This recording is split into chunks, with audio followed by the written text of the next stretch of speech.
उन भक्तों की महिमा अपार है जो प्रभु मिलन में अपनी देह तक त्याग देते हैं। वो अपनी देह से इसने नहीं करते, वो तो केवल प्रभु भजन में मगन रहते हैं, रत रहते हैं, झूमते रहते हैं। और ऐसी ही भक्तों से मेरे प्रभु कृपा करते हैं, ऐसे ही भक्तों पर अपना प्रेम न्यौछावर करते हैं। ऐसे ही प्रभु की कृपा एक अंधे बाबा पर हुई। लगभग 70 वर्ष पूर्व वृंदावन में मदन मोहन मंदिर के निकट किसी कुटिया में अंधे बाबा रहते थे। उनका नाम कोई नहीं जानता था, परंतु उन्हें सब लोग मदन टेर के अंधे बाबा के नाम से पुकारते थे, क्योंकि अधिक समय वो मदन टेर पर ही बिताते थे और वहीं पर भजन किया करते थे। दिन भर राधा कृष्ण राधा कृष्ण राधा कृष्ण का जाप करते रहते, उनका चिंतन करते रहते, उनकी ललित लीलाओं का स्मरण करके आंसू बहाते रहते। आंसू बहने के कारण उनकी दृष्टि भी चली गई थी। आंसू बहाते रहते थे, इस कारण उन्होंने अपनी दृष्टि को भी खो दिया, पर वो इस कारण तनिक भी भय नहीं हुआ, उन्हें घबराए नहीं।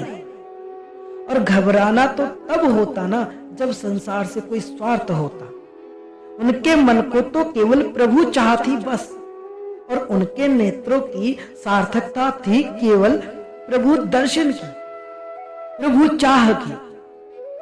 वो कहते, जो नेत्र प्रभु का दर्शन ना कर सके उन नेत्रों का फायदा क्या, इसलिए उनका ना होना ही अच्छा है। वो ऐसा सोचते रहते और प्रभु का भजन करते रहते, मगन रहते और आंसुओं को बहाते रहते। अब उन्हें ऐसे ही रोते रोते बिलखते भजन करते हुए 40 साल बीत चुकी थी। जीवन की संध्या आ पहुंची थी। अब उनसे रहा न जाता था। विरह वेदना असहनीय हो चुकी थी। वे कभी कभी उस वेदना के कारण मूर्छित होकर मदन टेर की झाड़ियों में पड़े रहते, अचेत अवस्था में। उनकी सहानुभूति करने वाला भी कोई न था। केवल वहां के पक्षी, मोर, कोकिल अपने करवल से ही उनकी चेतना को जगाने की चेष्टा किया करते थे।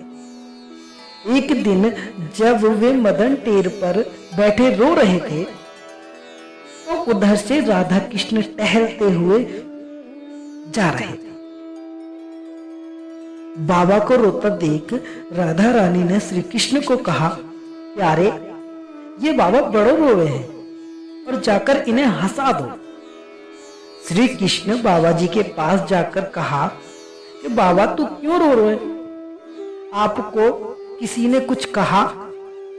कोई आपका कुछ सामान लेकर भाग गया?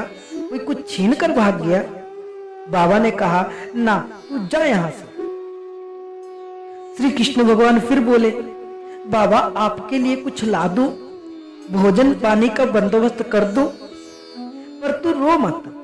बाबा ने कहा, तू जा ना सके अपनी गैया चरा, मुझे काहे को तंग कर रहा है, तुझे मुझसे क्या मतलब है? अब श्री कृष्ण जी राधा जी के पास गए और राधा जी से कहा कि वो तो मान ही नहीं रहे और बहुत रो रहे।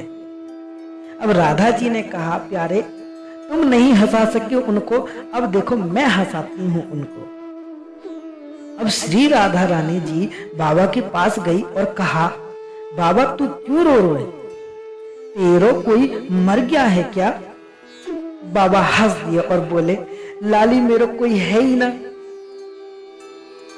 फिर राधा रानी बोली, अच्छा तो जब तेरो कोई है ही नहीं तो तू काहे को रो रहे? बाबा बोले, लाली मैं इसलिए रो रहा हूं क्योंकि जो मेरा है ना वो मुझे भूल गया है। श्री राधे जी बोली, कौन है बाबा तेरा? बाबा बोले, तू ना जाने ब्रज के छलिया के भजन करते करते मैं बूढ़ा हो गया और उसने एक झलक तक नहीं दिखाई। और लाली क्या कहूं, उनके संग से लाली श्री राधे भी निष्ठुर हो गई हैं। श्री राधे जी चौंक पड़ी और बोली, मैं निष्ठुर? और दूसरे ही पल अपने को छिपाते हुए बोली, मेरा नाम भी राधे है बाबा, तू बता तू का चाहे। बाबा बोले, तू भूरी तो है पर तुम राधे नहीं हो। वे बोले, अगर राधे हो तो जिस समय वे अपने कर कमल का स्पर्श करेंगी तो मेरी आंखें ठीक हो जाएंगी, और मैं जब तक तुमको राधे अपनी किशोरी नहीं मानूंगा जब तक मेरी आंखें ठीक नहीं हो जाएंगी। अब बाबा को क्या पता था कि वो किशोरी हैं। बाबा ने तो सोचा कोई बालक है, ये समझकर सब कुछ बोल दिया। अब राधे रानी से अब उनकी पीड़ा देखी ना गई और रहा ना गया। उन्होंने अपने कर कमल से बाबा के एक नेत्र को स्पर्श कर दिया, और उसी समय कान्हा ने भी अपने एक हाथ से दूसरे नेत्र को स्पर्श कर दिया। अब स्पर्श करते ही बाबा की आंखों में ज्योति आ गई।